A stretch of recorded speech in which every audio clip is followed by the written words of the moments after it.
inflação estoura o teto da meta. É exatamente isso o cenário. Sejam muito bem-vindos a esta nossa aula sobre o mercado financeiro e a economia macroeconômica.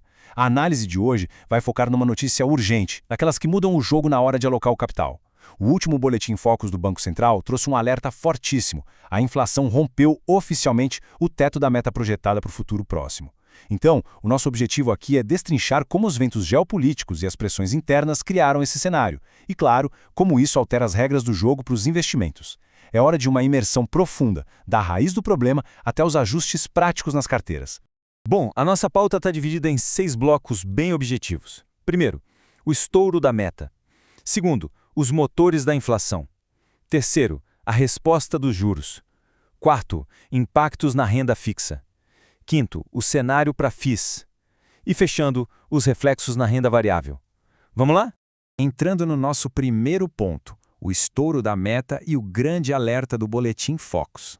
Para a gente entender a realidade nua e crua do momento, a gente olha para o boletim Focus, que é basicamente o termômetro do mercado, e a temperatura subiu para 4,91%. Essa é a mediana das projeções institucionais para o IPCA lá no ano de 2026. Mas olha o detalhe que assusta. Essa é a 9ª semana consecutiva de revisões para cima, 9 altas seguidas. Isso mostra um consenso muito forte de que o custo de vida está de fato fugindo do controle inicial.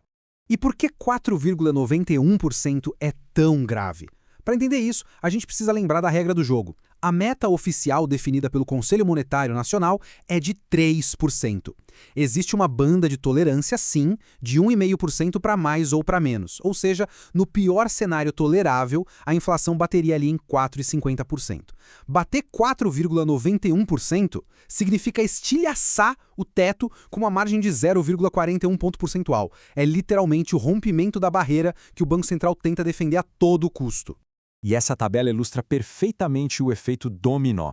Porque o mercado não olha as coisas de forma isolada. Está tudo conectado. Com a inflação rompendo o teto, a Selic é forçada a ficar cravada na casa dos 13% ao ano, num patamar super restritivo. Esse custo de dinheiro alto asfixia a economia e o reflexo direto é um PIB estagnado, crescendo só uns modestos 1,85%. Curiosamente, o dólar dá um leve respiro, caindo para 5,20. Isso mostra que, apesar de todo o aperto interno, tem dinâmicas externas ajudando a segurar a moeda americana nesse retrato de 2026. Passando agora para o módulo 2, os motores da inflação. Quais são os fatores de pressão? A inflação não estoura a meta por acaso, né? Tem uma reação em cadeia acontecendo, o estopim disso tudo veio de fora. O agravamento da guerra no Oriente Médio jogou o barril do petróleo lá para cima, superando a marca de $100. E o que acontece depois? Isso bate direto nas refinarias aqui no Brasil. Fica defasado e os combustíveis como gasolina e diesel encarecem.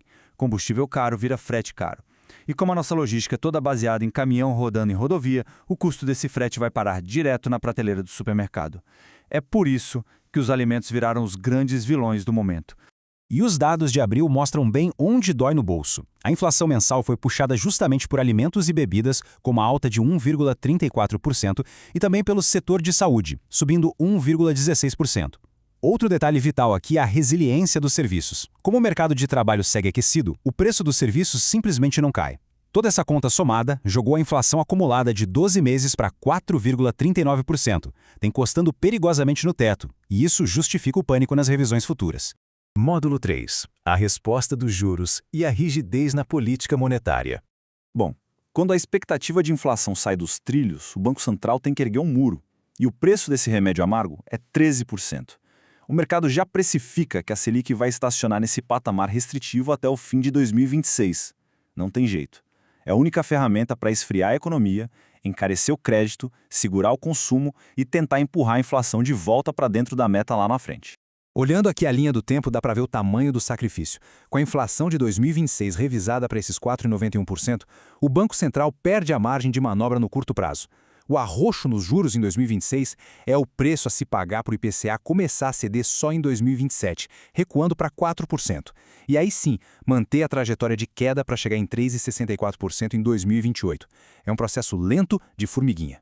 Vamos para o módulo 4, impactos na renda fixa. Onde buscar proteção e rentabilidade agora. Trazendo tudo isso para a nossa realidade prática de carteira, a renda fixa vira a grande protagonista, mas tem um abismo dentro dela mesma. De um lado, os pós-fixados tipo Tesouro Selic e CDBs atrelados ao CDI estão surfando uma onda excelente. Eles garantem um retorno gordo e seguro, acompanhando a Selic a 13% por muito mais tempo. Do outro lado, quem apostou nos pré-fixados está numa saia justa no curto prazo. Títulos que foram emitidos antes com taxas menores sofrem forte marcação a mercado negativa. Como o cenário piorou, o mercado exige juros maiores para comprar agora. Então quem precisa sair do título antes do vencimento, infelizmente, toma prejuízo. Mas o verdadeiro porto seguro quando o teto de inflação estoura são os títulos atrelados à inflação. Tesouro IPCA+, CRIs, CRAS, eles são o escudo perfeito para não perder poder de compra. Aqui se trava um ganho real, uma taxa fixa, somada à inflação do período, seja ela qual for. Se o IPCA for a 4,91% ou além, o capital é corrigido automaticamente e ainda rende o prêmio prefixado. É a melhor forma de blindar o patrimônio e garantir que ele cresça de verdade. Módulo 5. O cenário para FIIs, os fundos imobiliários em foco.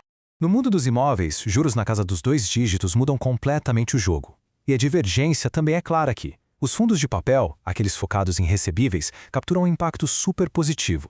Como a carteira deles está recheada de dívidas atreladas ao IPCA ou ao CDI, os dividendos acabam subindo junto com a inflação e com os juros. Em compensação, os fundos de tijolo, os donos dos shoppings, dos galpões, sentem o baque. Com a Selic a 13%, o crédito fica caro, esfria o setor e o custo da dívida para fundos alavancados explode, o que acaba espremendo as margens deles para baixo. Chegamos ao 6º e último módulo. Reflexos na renda variável, o risco nas ações. Na bolsa de valores, que já é volátil por natureza, um estouro de meta exige uma seleção cirúrgica. As ações de empresas de crescimento e as grandes varejistas são as que mais sangram. Elas dependem de consumo forte e carregam dívidas altas. Com juro lá em cima, a despesa financeira engole o lucro. Já os setores defensivos, como bancos e empresas de energia elétrica, seguram muito bem a onda. Eles conseguem repassar a inflação para os contratos ou ganham dinheiro com o spread alto. E as exportadoras? Elas ficam no meio termo. Sofrem com o custo do dinheiro caro no Brasil, mas se o dólar e as commodities continuarem fortes no exterior, elas equilibram a balança. E para fechar essa nossa aula, fica a grande provocação. A carteira de investimentos está preparada para esse cenário de 2026? O mercado financeiro não perdoa quem fica parado.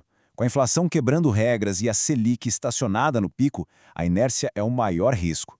Fazer os ajustes certos na alocação, focar em proteger o patrimônio e aproveitar as oportunidades na renda fixa são passos absolutamente vitais agora. Entender a fundo esses ciclos é o que separa o pânico do planejamento real. Fica a reflexão. Um abraço e até a nossa próxima análise.